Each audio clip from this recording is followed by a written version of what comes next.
श्री परमात्मने नमः। प्रकृते गुणसम्मूढा सजन्ते गुणकर्मसु तान अकृत्स्तान विदः मद्दान कृत्स्न वित्त न विचालयेत्। प्रकृति प्रकृति के गुण गुणों से सम्मूढ़ा भौतिक पहचान से बेवकूफ बने हुए सजनते लग जाते हैं। गुण कर्मसु भौतिक कर्मों में तान यानी उन अकृत्स्नन विदः अल्पज्ञानी पुरुष मंदान आत्म साक्षात्कार समझने में आलसियों को कृत्सन वित्त ज्ञानी न यानी नहीं विचालयेत विचलित करने का प्रयत्न करना चाहिए। माया के गुणों से मोहग्रस्त होने पर अज्ञानी पुरुष पूर्णतया भौतिक कार्यों में संलग्न रहकर उनमें आसक्त हो जाते हैं। यद्यपि उनके यह कार्य उनमें ज्ञान अभाव के कारण अधम होते हैं, किंतु ज्ञानी को चाहिए कि उन्हें विचलित न करें। अज्ञानी मनुष्य स्थूल भौतिक चेतना से और भौतिक उपाधियों से पूर्ण रहते हैं।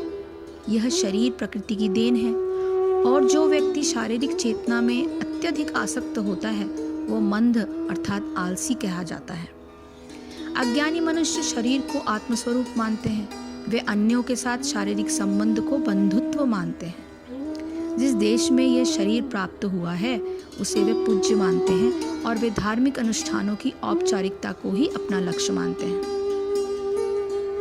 ऐसे भौतिकताग्रस्त उपाधिधारी पुरुषों के कुछ प्रकार के कार्यों में सामाजिक सेवा, राष्ट्रीयता तथा परोपकार है। ऐसी उपाधियों के चक्कर में वे सदैव भौतिक क्षेत्र में व्यस्त रहते हैं। उनके लिए आध्यात्मिक बोध मिथ्या है, अतः वे इसमें रुचि नहीं लेते।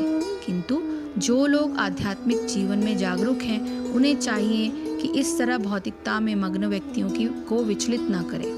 अच्छा तो यही होगा कि वे शांत भाव से अपने आध्यात्मिक कार्यों को करें। ऐसे मोहग्रस्त व्यक्ति अहिंसा जैसे जीवन के मूलभूत नैतिक सिद्धांतों तथा इसी प्रकार के परोपकारी कार्यों में लगे हो सकते हैं।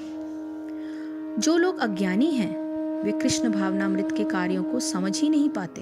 अतः भगवान कृष्ण हमें उपदेश देते हैं कि ऐसे लोगों को विचलित न किया जाए और व्यर्थ ही मूल्यवान समय नष्ट न किया जाए। किंतु भगवान से भी अधिक दयालु होते हैं, क्योंकि वे भगवान के अभिप्राय को समझते हैं। फलतः वे सभी प्रकार के संकट झेलते हैं, यहाँ तक कि वे इन अज्ञानी पुरुषों के पास जा जाकर उन्हें कृष्ण भावनामृत के कार्यों में प्रवृत्त करने का प्रयास करते हैं, जो मानव के लिए परम आवश्यक है।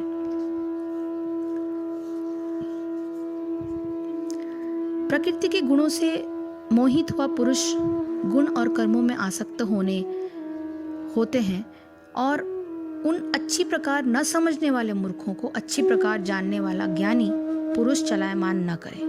यानी ज्ञानी पुरुष द्वारा कर्म आसक्ति की बुद्धि चलायमान न करने का निर्देश इन उपयुक्त बातों में स्पष्ट करने की कोशिश की गई है कि संसार में 3 प्रकार के लोग साधारणतया होते हैं। एक तो वे जो गुण विभाग और कर्म विभाग को समझने वाले तत्वज्ञानी मनुष्य हैं। दूसरे वे जो गुणों में और कर्म में आसक्त रहते हैं और संसार के भोगों को ही जीवन का चरम लक्ष्य समझकर जिस किसी प्रकार भी हो उन भोगों को प्राप्त करने के लिए कर्मठता से कर्म में रत रहते हैं। इन 2 श्रेणियों के अतिरिक्त तीसरी श्रेणी उन व्यक्तियों की है जो या तो आलस्य और प्रमाद के कारण कर्तव्य कर्मों की ओर से विमुख रहते हैं, अथवा निश्चित रूप से निषिद्ध और पाप कर्मों को करते हैं।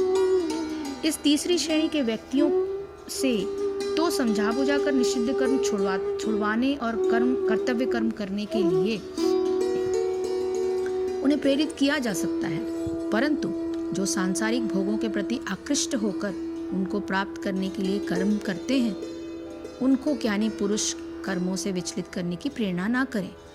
अगर ऐसे मनुष्य को यह उपदेश दिया जा सके और वे उन उपदेशों को ग्रहण भी कर सके तो ये बताना चाहिए कि जो कर्म वे सांसारिक भोग प्राप्त करने के लिए कर रहे हैं उन्हीं कर्मों को करते हुए यदि वे ममता, आसक्ति और फल भोग की इच्छा छोड़ दे तो उन्हें जीवन का परम लक्ष्य प्राप्त हो सकता है।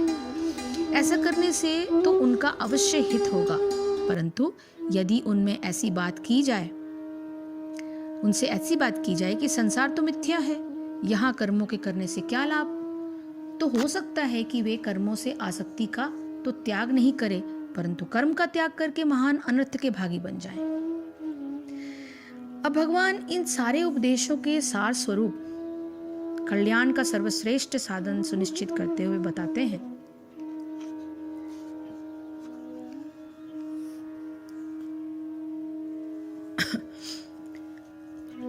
मयि सर्वाणि कर्माणि सन्न्यस्य अध्यात्म चेतसा निराशिः निर्मम भूत्वा युध्यस्व विगत ज्वरः। मयि यानी मुझ में, सर्वाणि सब तरह के, कर्माणि कर्मों को, सन्न्यस्य पूर्णतया त्याग करके, अध्यात्म पूर्ण आत्मज्ञान से युक्त, चेतसा चेतना से, निराशिः लाभ की आशा, निर्ममः स्वामित्व की भावना से रहित, ममता त्यागी, भूत्वा होकर, युद्धस्व लड़ो, विगत ज्वरा आलस्य रहित। अतः हे अर्जुन, अपने सारे कार्यों को मुझ में समर्पित करके मेरे पूर्ण ज्ञान से युक्त होकर, लाभ की आकांक्षा से रहित, स्वामित्व के किसी दावे के बिना तथा आलस्य से रहित होकर युद्ध करो। भगवान कितनी खूबसूरत सी बात बता रहे हैं यहाँ, ये सुंदर बात है। युद्ध भी करने को कह रहे हैं और सब कुछ त्याग कर युद्ध करने को कह रहे हैं कि कोई लाभ की आकांक्षा न रखो, अपने स्वामी होने का, अपने स्वामित्व का अहंकार न रखो, उसका दावा न करो, आलस्य न करो, परंतु युद्ध करो। ये श्लोक भगवद गीता के प्रयोजन को स्पष्टतया इंगित करने वाला है। भगवान की शिक्षा है कि स्वधर्म पालन के लिए सैन्य अनुशासन के सदृश पूर्णतया कृष्ण भावना भावित होकर आवश्यक है, सारे कर्म किए जाए।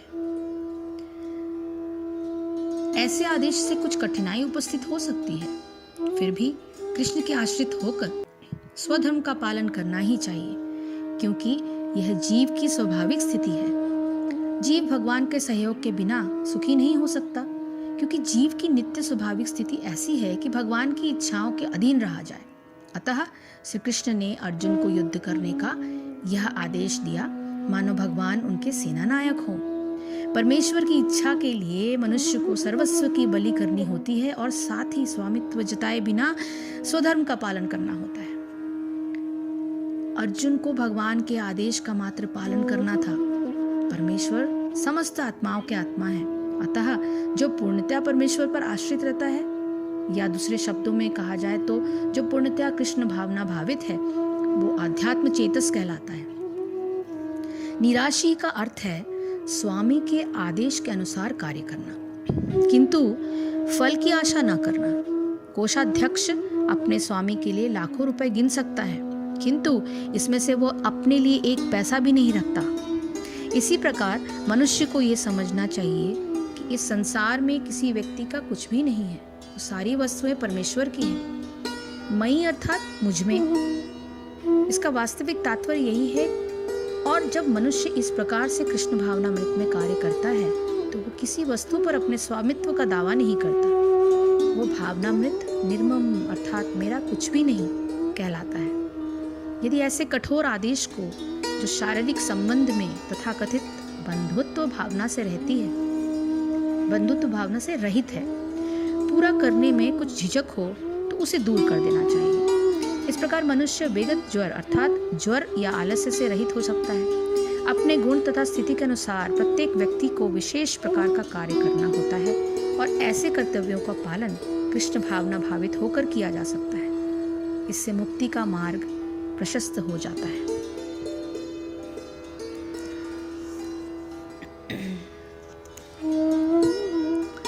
तो कर्म करने के लिए 5 बिंदु बताए गए हैं। वास्तव में ये उपदेश केवल अर्जुन के लिए नहीं वरन हम सभी लोगों के लिए है। कर्म करते समय किस ओर दृष्टि रखनी चाहिए, इसके लिए 5 बिंदु बताए गए हैं। जब भी आप कोई भी कर्म करें तो आपकी दृष्टि कहाँ हो। कर्मों की आवश्यक कर्तव्यता। हर शरीरधारी कर्म तो करता है, इसलिए अपने विहित कर्तव्य का भली भांति पालन करना चाहिए, चाहे वो कर्तव्य युद्ध जैसा घोर कर्म ही क्यों ना हो। कर्मों का संन्यास। जो कर्म मेरे द्वारा किया जा रहा है वो भगवान द्वारा निर्दिष्ट है। भगवान की शक्ति द्वारा ही मैं इसे संपन्न कर रहा हूँ और ऐसा मैं भगवान की प्रसन्नता के लिए कर रहा हूँ। यही निश्चय करना कर्मों का संन्यास कहलाता है। यहाँ सन्यासियों का वेश धारण करने की आवश्यकता नहीं होती, परंतु दृष्टि में संन्यास का भाव होना चाहिए। भगवान में चित्त लगाना। भगवान ही सर्वशक्तिमान है, सर्वव्यापी है, सर्वज्ञ है और मेरे परम हितैषी, परम सुहृद और परम दयालु। इस प्रकार के भावों का बार बार चित्त द्वारा चिंतन करना और इनको ही कर्म करते समय चित्त में धारण करना, यही भगवान में चित्त लगाना है। आशा रहित और ममता रहित होना। जो भी कर्म हमारे द्वारा किया जाए वो कर्तव्य की श्रेणी में हो। उसको न तो किसी सांसारिक लाभ के लिए करना और न किसी स्वार्थ बुद्धि से अपने सांसारिक हितों को ध्यान में रखते हुए करना, यही आशा रहित और ममता रहित होता है। समता पूर्ण होना। साधारण स्थिति में कोई भी कर्म करते समय मन में एक व्यग्रता बनी रहती है कि मैं सफल होऊंगा अथवा नहीं, इस कर्म से मुझे वांछित फल की प्राप्ति होगी अथवा नहीं। इस प्रकार से सोचते रहने से कर्म करते समय मनुष्य में एक बड़ी बेचैनी और चिंता सर पर सवार रहती है।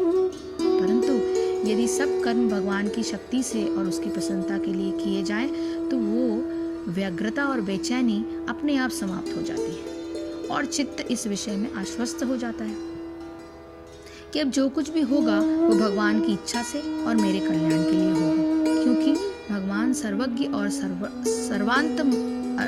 सर्व अंतर्यामी होते हुए भी मेरे सुहृद हैं।